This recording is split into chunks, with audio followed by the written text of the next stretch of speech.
¿Cómo vamos de tiempo? Porque el break en teoría es en 5 minutos, ¿no?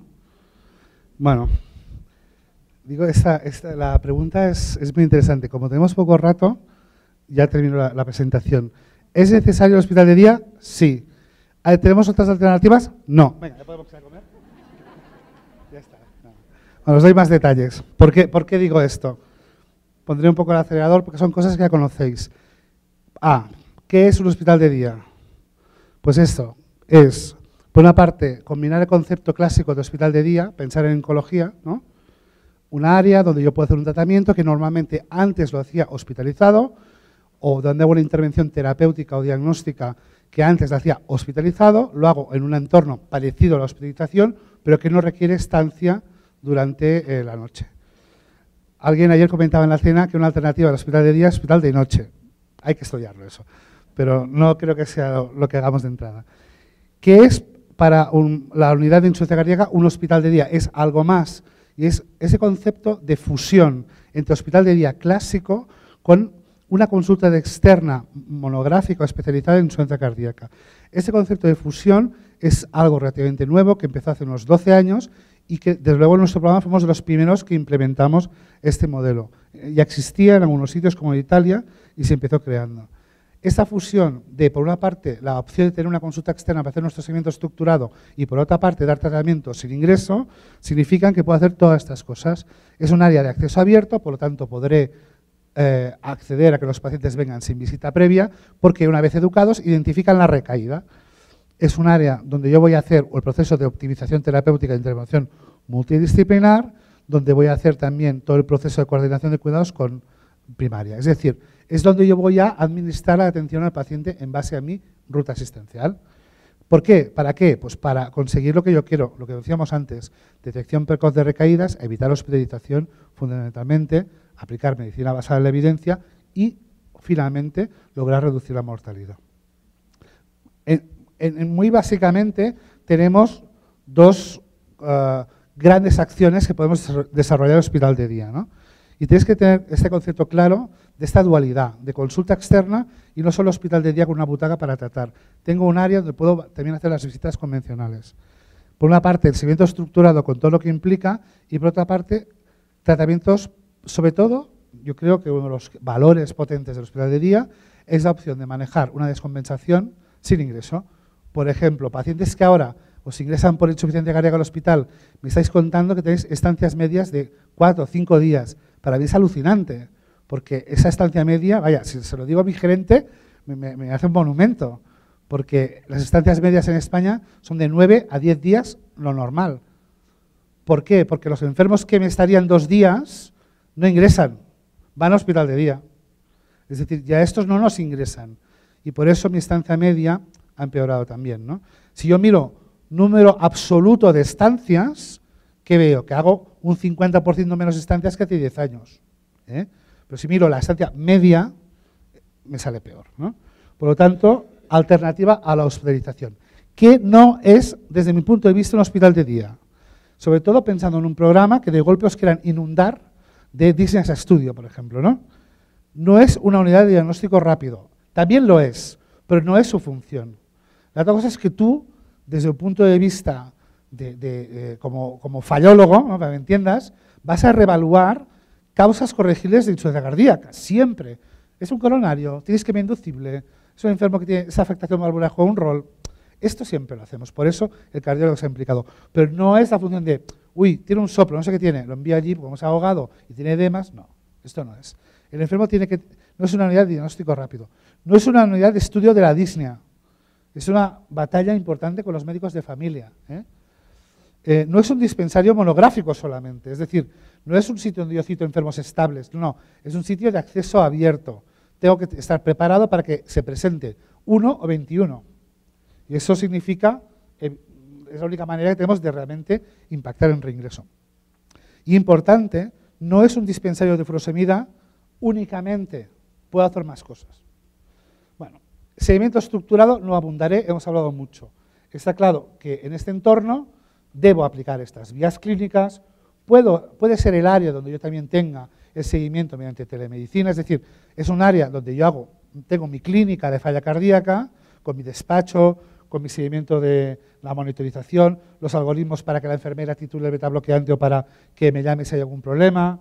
Aquí tenéis las escaletas estas que utilizamos para hacer la titulación y que nos son muy útiles. Es decir, todos los elementos típicos de la vía clínica es una de las facetas del hospital de día. Dicho de otra manera, si a mí me dijeras qué dispositivo quiero para trabajar de día, dame solamente un hospital de día con un despacho y con unas butacas. Yo no necesito una consulta externa aislada de este aspecto, porque en ese área voy a poder hacer todo lo que necesito en mi proceso de seguimiento estructurado.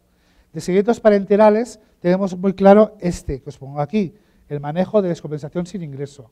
No voy a leer la diapositiva de arriba abajo, pero sí lo que quiero es que tengáis claro que una enfermera entrenada que evalúa un paciente que llama o que acude con signos y síntomas de congestión, puede ya directamente hacer acciones como poner una vía, obtener muestras, cursar analíticas y, conjuntamente con el facultativo, hacer un seguimiento y un control de descompensación en el hospital de día para luego establecer un reajuste del plan de seguimiento, os lo pongo aquí, ¿no? Plan terapéutico, reevaluar necesidades educativas, etcétera, que si el enfermo acude con síntomas muy graves, yo lo envíe a la hospitalización, pero ojo, yo lo envío en base a que conozco al enfermo, qué necesidades tiene, viene ya con una furosomida puesta, viene con la vía puesta y viene con un plan. Es decir, este enfermo no es para reanimar, es para reanimar, es para dobuta, no es para dobuta, es para levo. Esto cambia mucho la perspectiva, ¿no? Y luego que hay enfermos que tenemos que tienen más refractariedad y en los que nos podemos plantear opciones diferidas de ingreso. Un ingreso programado en una cardíaca descompensada es un ingreso adecuado. No es un ingreso evitable, es un ingreso adecuado. Y esto, en mi entorno, lo premian conforme no te cuentan como reingreso. Y es más, en áreas como estamos trabajando ahora de subagudos, son áreas de hospitalización para estos enfermos, están subfinanciadas respecto a lo que es la hospitalización convencional, pero no se considera reingreso. Es decir, mi indicador queda preservado. ¿Por qué? Porque yo trabajo de forma planificada, llamo al compañero, le programo el ingreso para el día siguiente, le pongo un tratamiento parenteral. Eso es muy adecuado. El enfermo no pasa por la urgencia, no pasa por la vejación de pasar por la trituradora del residente primer año que le ve, el otro residente, sino que va directamente con un plan establecido. Pero hay más opciones. No es que yo en el hospital de día vaya a hacer ultrafiltración, pero es un área donde yo detecto enfermos en los que puedo plantearme terapias alternativas a la congestión refractaria o recurrente. Yo os pongo aquí 3, que son las que nosotros trabajamos más ahora. La ultrafiltración venovenosa continua lenta, la diálisis peritoneal en enfermos conjuntamente con nefro y el uso de tolvaptan, que en nuestro centro no lo usamos, pero lo he puesto aquí porque otros centros de nuestro entorno, en enfermos con hipovolemia y congestión recurrente, lo utilizan. Básicamente es en esta área de enfermos de no respuesta donde contemplamos en algunos casos la utilización. Por lo tanto, el hospital de día va a ser un área de captación para pacientes a terapias alternativas a la congestión recurrente. Va a ser muy difícil que un paciente que lo atienda un grupo que no sea especializado como somos las unidades de falla cardíaca, que tenga acceso a estas terapias. Yo no veo un internista o incluso un cardiólogo general no dedicado a esto que piense en la diálisis peritoneal o piense en el tolvaptan, ¿no? Por eso es importante que ese punto de acceso a estos enfermos esté aquí. No entraré con los detalles de lo que hacemos en nuestros enfermos, pero tenemos un protocolo que está en marcha. De hecho, estamos evaluando si podemos hacer ultrafiltración con vía periférica, pero de verdad, la vía periférica.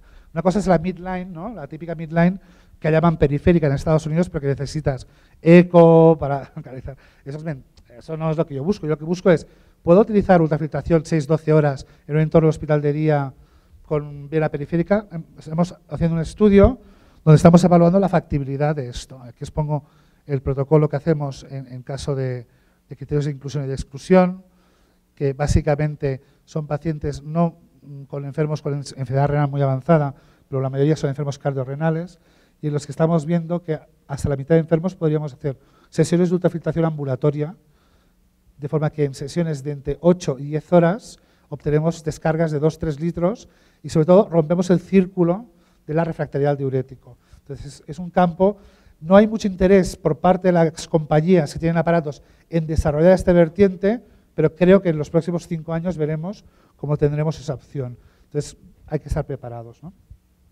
Otra opción de hospital de día es el manejo ambulatorio con inotrópicos. Hay dos enfoques, el enfoque, ¿no?, que va a favor, decir, oye, mejora la calidad de vida. Esto es un metaanálisis que se publicó hace un tiempo ya, donde realmente mejora el aspecto de la calidad de vida, pero claramente el uso clásico de inotrópicos aumenta la mortalidad. Tenemos datos recientes de un estudio con un fármaco que quizá tiene mejor perfil, que es el levosimendan, ¿no? Esto es el Levorep, lo conocéis el estudio, ya está publicado, donde en un grupo de unos 120 enfermos evaluaron la factibilidad del uso intermitente ambulatorio del levosimendan. Y el ámbito intermitente ambulatorio del levosimendan es un hospital de día, infusiones de 6 horas, símbolo. Ellos que han visto que su objetivo primario no salió significativo en mi punto de vista por un exceso de confianza en que la muestra de 120 enfermos es raro que un endpoint combinado tan duro, en el sentido de decir que es muy exigente demostrar una mejoría funcional de este nivel y una mejoría del 15% de puntuación del CALSAS. Esto es una animalada, o sea, es muy difícil de conseguir, ¿no? Sí que se vio una tendencia significativa. Lo más importante es que sí que hubo claramente una reducción de un objetivo compuesto clínico importante. Es decir, parece que hay datos a favor de seguridad, a favor del uso del levosimendan y que habría un cierto beneficio, al menos en la combinación de riesgo de muerte o infarto, hay muerte o insuficiencia cardíaca, y una caída significativa de los niveles de péptidos. Algunos sabréis que hace unos años me lancé a la piscina a realizar un ensayo clínico parecido al Levorep, pero que nos planteábamos demostrar realmente como prueba de concepto que esta intervención intermitente ambulatoria corta tenía un impacto en biomarcadores como primer paso a plantearnos estudios más amplios en cuanto a mortalidad, etcétera, ¿no? Es el LION. El LION es un estudio que se ha terminado, multicéntrico, doble ciego, controlado con placebo, y los resultados, si todo va bien, se presentarán en el congreso, el Heart Failure, que se hará en Sevilla. Digo si va bien porque yo he enviado el abstract y a ver si me lo aceptan como late breaking trial. Lo hemos enviado a ver si hay suerte. Quien quiere saber datos de los resultados me tendrá que sobornar, pero soy facilón, tranquilos, ¿eh? Ese es un poco resumen de enfermo que nosotros ahora estamos haciendo tratamiento inotrópico intermitente con levosimendan. Y el hecho que os diga que estamos utilizando la pauta del LION ya os sugiere que los datos son positivos, ¿no? Vale. Y esto es un poco el resumen. ¿Qué enfermo voy a meter? Es el enfermo clásico con insuficiencia cardíaca avanzada, con disfunción sistólica severa. En clases funcionales ambulatorias la mayoría son clases 3, la mayoría. 4 hay alguno, pero son la mayoría son 3. 3 A, pero que tienen muchas recaídas. Es el enfermo que queda bastante restablecido, pero su historial de consulta al hospital de día es frecuente. Por tanto, ahí vamos a una precocidad que nos interesa en un fármaco que tiene una acción cardioprotectora innegable. Los que trabajáis conjuntamente con cirujanos sabéis perfectamente que en la prevención del daño por reperfusión, etcétera, tiene un efecto cardioprotector, más allá de su efecto hemodinámico, ¿no? Importante, no usar bolo. Importante, tener en cuenta que no hay interferencia con el uso de betabloqueantes. Importante que el enfermo no esté hipotenso. O sea, si tenéis en cuenta estos factores, es factible hacerlo. Estos son los esquemas que hacemos, en el que o bien diluimos en muy poco volumen el medio vial, y eso lo preparamos con la farmacia del hospital, que nos prepara un vial, lo divide en la cama de flujo laminar, lo separa en 2, para tenerlo para ese mismo paciente en la próxima tanda en 15 días. Con lo cual nos ahorramos tirar medio vial a la basura, ¿eh? Sé que la compañía está estudiando hacer viales más pequeños y eso nos puede ayudar un poco a todos a utilizarlo. Se puede diluir en 100 o puedes hacer la dilución estándar en 250, pues calculando el ajuste con la perfusión. En función de la tensión inicial, ajustas la dosis inicial, intentamos llegar a 0.2 picogramos kilo minuto. Si queréis os lo paso, no hace falta que hagáis fotos. Esto es sentido común, no tiene más. Y hay que tener en cuenta también las reglas de ajuste en función de si el enfermo se pone hipotenso, etc. No es difícil de hacer, nuestra experiencia es que hemos hecho 12 centros españoles, hemos metido casi 70 pacientes con este proceso, y lo que sí que os puedo filtrar, por ejemplo, arritmias, no ha habido ninguna. ¿Sí? Por lo tanto, a tener en cuenta que no solo es furosemida, que también es otras cosas. Para terminar, como no, la administración de hierro parenteral. No entraré en detalles porque sois unos expertos en deficiencia de hierro. Recordaros los estudios del estudio del FERECHEF, donde demostramos mejoría de la clase funcional con los ratios muy claras y también del Patient Global Assessment, test de 6 minutos y calidad de vida. Publicamos también posteriormente un subestudio de calidad de vida europeo donde observamos esto, muy interesante, y es que en rojo están los que recibieron fármaco activo hierro endovenoso, en discontinuo los anémicos y continuo los no anémicos. Es decir, aunque no tengas anemia y tienes deficiencia de hierro, tus síntomas, tu calidad de vida mejoran de forma significativa. El área de tratamiento ideal es el hospital de día, donde yo puedo integrar la evaluación del estado del hierro conjuntamente con pues, la titulación, etc. Nuestro protocolo, ya lo conocéis, tiene 3 fases de evaluación, de tratamiento, no voy a entrar en detalles, pero sí recordar que hay un proceso de sistematización donde si vemos que hay un déficit absoluto de hierro, ya hablamos con nuestro médico de cabecera, porque habrá que pensar en tubo arriba, tubo abajo, etcétera, ¿no? Lo habitual. Por tanto, en conclusión, el hospital de día es un excelente dispositivo para el manejo del paciente con IC. ¿Por qué? Nos integra todas las potenciales actividades que tenemos con el paciente. ¿Qué permite? Permite un entorno de acceso abierto, hacer el manejo estructurado, manejar las descompensaciones y plantear alternativas terapéuticas que, si no somos unidades de IC, seguramente no plantearemos nunca, y nosotros vamos a ser los expertos en brindarle a enfermos avanzados, por ejemplo, diálisis peritoneal para evitar sus ingresos. Y esta es la foto de lo que sería la consulta externa de mi hospital, el MAR.